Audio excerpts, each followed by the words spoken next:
এর আগে অনেকগুলো ফিক্সার নিয়ে আলোচনা হয়েছে। আজকে আমরা যেটা করব সেটা হলো লং প্যান্ট।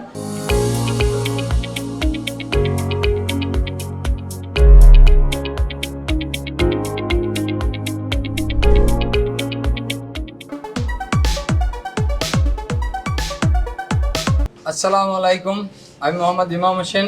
আমি এই ডলফিন ট্রেনিং সেন্টারে প্লাম্বিংয়ের ট্রেনার হিসেবে দীর্ঘদিন কাজ করতেছি। আশা করি এই আগের পর্বগুলো আপনারা সুন্দরভাবেই দেখেছেন। আজকে আপনাদের সাথে যে পর্ব নিয়ে আলোচনা করব সেটা হলো প্লাম্বিংয়ের এটা বিশেষ ফিক্সার, অর্থাৎ এর আগে অনেকগুলো ফিক্সার নিয়ে আলোচনা হয়েছে। আজকে আমরা যেটা করব সেটা হলো লং প্যান্ট, অর্থাৎ লং প্যান্ট কেন ব্যবহার করা হয় বা এটা কেন জরুরি। অর্থাৎ আমাদের বাথরুমে দুই ধরনের ফিক্সার ব্যবহার করা হয়, একটা হলো হাই কমোড, একটা লং প্যান্ট। এই লং প্যান্টটা সাধারণত বসে, অর্থাৎ মানুষ বা বসে আঁটুর উপরে ভর করে বসে এই তার মল ত্যাগ করে ওর জন্য ব্যবহার করা হয়। অর্থাৎ এটা সাধারণত বেশিরভাগ ব্যবহার করা হয় না, খুব কম সময় ব্যবহার করা হয়, তবুও কিছু কিছু জায়গায় এখন করা হয়। তাই আমি আপনাদেরকে এই লং প্যান্টটা দেখাবো এবং এর সাথে কি কি জিনিস ফিট করতে হয়, কিভাবে করতে হয় সেগুলো সম্পর্কে আমি আপনাদেরকে এখন দেখাবো। হ্যাঁ, এখন আমি আপনাদেরকে যে জিনিসটা এটা দেখাচ্ছি এটার নাম লং প্যান্ট, অর্থাৎ এটা আমরা এখন স্থাপন করব। এটা স্থাপন করার আগে আমার কিছু কিছু জিনিস দেখে নিতে হবে। আগে আমি জায়গাটা দেখে নিতে হবে যে আসলে জায়গাটা কি অবস্থা আছে। তো আমি জায়গাটা দেখতেছি এখানে কি অবস্থা আছে, লেভেল আছে কিনা। এই লেভেলটা দেখা জরুরি না, তারপর আমি দেখলাম। এখন আমার এখানে দুটা পয়েন্ট। আমরা যখন লং প্যান্ট গ্রাউন্ড ফ্লোরে ব্যবহার করব তখন কি করতে হবে, ফ্লোরটাকে গর্ত করতে হবে। ফ্লোরটাকে গর্ত করে সেখানে আমার হাতে যেটা আছে এটা হলো পিট্রাপ, অর্থাৎ পিট্রাপ। অর্থাৎ আগে কি করতে হবে, এই পিট্রাপটা ফ্লোরে বসাইতে হবে। এই পিট্রাপটা বসানোর জন্য কি পিছনের ওয়াল থেকে এই পিট্রাপের সেন্টার পর্যন্ত আমাদের 10 ইঞ্চি নিতে হবে, আর এক সাইডের ওয়াল থেকে এইটা পর্যন্ত আসতে হবে প্রায় 12 ইঞ্চি। অর্থাৎ আমার এই ওয়াল থেকে 10 আর ওই ওয়াল থেকে 12, এটা আমরা 10-এ 10.5 নিতে পারি। কিন্তু আমার যে কাজটা করতে হবে সেটা প্রথমে এখানে মার্কিং করতে হবে। এই যেমন আমি একটু দেখে মার্কিং করে দেখাচ্ছি। এই যে এখানে আমার 10 ইঞ্চি পর্যন্ত আমি একটা দাগ দিলাম এই পর্যন্ত। আর এটা যদি উপরের তলায় হতো বা গ্রাউন্ড ফ্লোরের উপরে প্রথম তলায় হতো তখন কি করতো, ছাদ কেটে সেখানে এই ট্র্যাপটা বসানো হতো। আর যেহেতু এখন নিচতলায়, তো কি করতে হবে, ফ্লোরটা কেটে ডাউন করে বসাইতে হবে। এখন আমি এই ট্র্যাপটা 10 ইঞ্চি জায়গায় আমি বসাইলাম। এই যে এটা আমি এদিকে লাইন নেব। এখন আমি সেন্টারটা দেখতেছি 10 ইঞ্চিতে আছে কিনা, অর্থাৎ আমি এই মেজারমেন্টটা নেব এই পিছন থেকে যে 10 ইঞ্চিতে এই ট্র্যাপটা আছে কিনা। আসলে এখন দেখা যাচ্ছে যে এই ট্র্যাপটা যা 10 ইঞ্চিতে আছে। এখন আমি ট্র্যাপটার এটা সাপোর্ট দিয়ে নিলাম যাতে ট্র্যাপটা নড়াচড়া না করতে পারে। অর্থাৎ আমরা এখন এখানে এভাবে করতেছি। আমরা বাস্তবে যখন বাড়িতে আমরা কাজ করব তখন কি করব, আমাদের এই ট্র্যাপটাকে বালুর ভিতরে দিয়ে সুন্দর করে আটকে তারপর কি করতে হবে, ঢালাই করতে হবে। এখন আমি এখানে ইট দিয়ে তারপরে এই ট্র্যাপ সেট করার পরে আমি এখানে ইট দিয়ে সুন্দর করে একটা বেস তৈরি করে নিতে হবে যার উপরে প্যান্টটা বসবে। এই প্যান্টটা বসানোর জন্য এই ইট দিয়ে সুন্দর করে বসে তারপর এর নিচে ঢালাই করে দিতে হবে এবং চতুর্দিকে একটা প্ল্যাটফর্ম করে দিতে হবে যাতে উঠা যায় এবং বসা যায়। তাহলে আমি এখন এই ট্র্যাপটা বসালাম, ট্র্যাপটার ভিতরে আমি এখন এই লং প্যান্টটা বসাবো। দেখি একটু আমি লং প্যান্টটা নিয়ে এখানে বসে ট্র্যাপটার ভিতরে দেখা যাক। তারপরে আমি দেখবো যে আসলে লেভেল ঠিক আছে কিনা।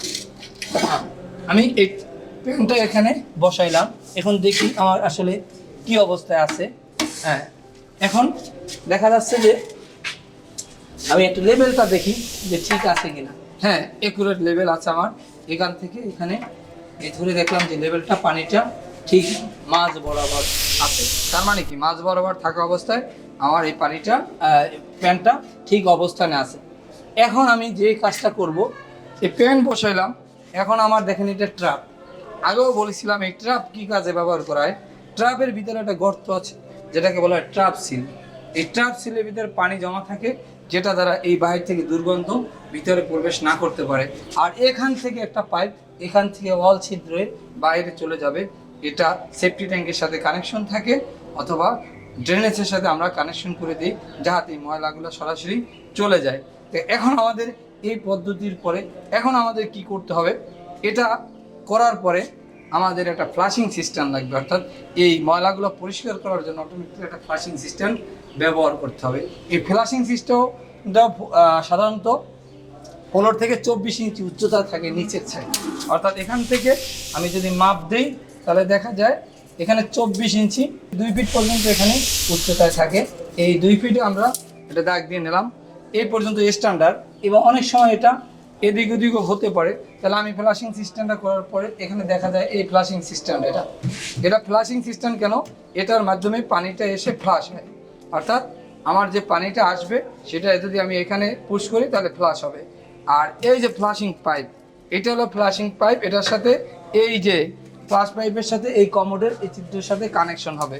তা আমি ফ্লাশিং সিস্টেমটা এখানে সেট করে নিচ্ছি। একটু কাপল আছে, এই কাপলটা আমরা এখানে দিয়ে সুন্দর করে একটা গ্যাসকেটের মাধ্যমে এখানে আমরা এই জয়েন্টটা দেবো। এটাকে আমরা একটু নাড়াচাড়ায় দেখি। এরপরে আমরা যে কাজটা করব, এখান থেকে আমাদের এই যে কানেকশন পাইপ, আমরা একটা কানেকশন পাইপ দিলে আমাদের এই যে কানেকশন পাইপ, এটার সাথে আমাদের এখানে একটা কানেকশন পাইপ থাকবে। এই যে এটার সাথে কি পানিটা আমার এখান থেকে প্রবেশ করবে। এই কানেকশন পাইপটা এখানে আমাদের একটা লাইনের সাথে থাকবে, অ্যাঙ্গেল স্টার কোডের সাথে, সেটা থেকে পানিটা এটার ভিতরে আসবে। আসার পরে আমি যখন ফ্লাশ করব, এভাবে ফ্লাশ করার পরে এই পানিটা এখানে ফ্লাশ হয়ে এখান দিয়ে পানিটা বের হয়ে ওদিক চলে যাবে। আর এই বেসটা আমরা টোটাল এই বেসটা এইখান থেকে এইটুকু আমরা কংক্রিট দ্বারা বেস করে সুন্দর করে এটা স্থাপন করে দেব, যাতে এর ভিতরে পানি পড়লে বা যে কোনো এই বেসটাকে কি এদিকে একটু স্লোপ রাখতে হবে, এদিকে স্লোপ রাখতে হবে, যাতে পানিটা গড়াইয়ে এটার ভিতর দিয়ে চলে যায়। অর্থাৎ আমি এতক্ষণ একটা লং পেন সম্পর্কে আপনাদেরকে বললাম, এটার কীভাবে স্থাপন করতে হবে, এটার হাইট কত হবে এবং এটার সাথে কী থাকবে, এটা আমি আপনাদেরকে বিস্তারিত বললাম। আমরা যখন কোথাও কাজ করব বা করতে যাব, এই পদ্ধতিগুলো মেনে আমরা কাজ করব, অর্থাৎ এই পদ্ধতিগুলো মেনে কাজ করলে আমাদের এই প্ল্যানটা স্থাপন করা সঠিকভাবে হবে এবং এই কাজটাও সঠিক হবে।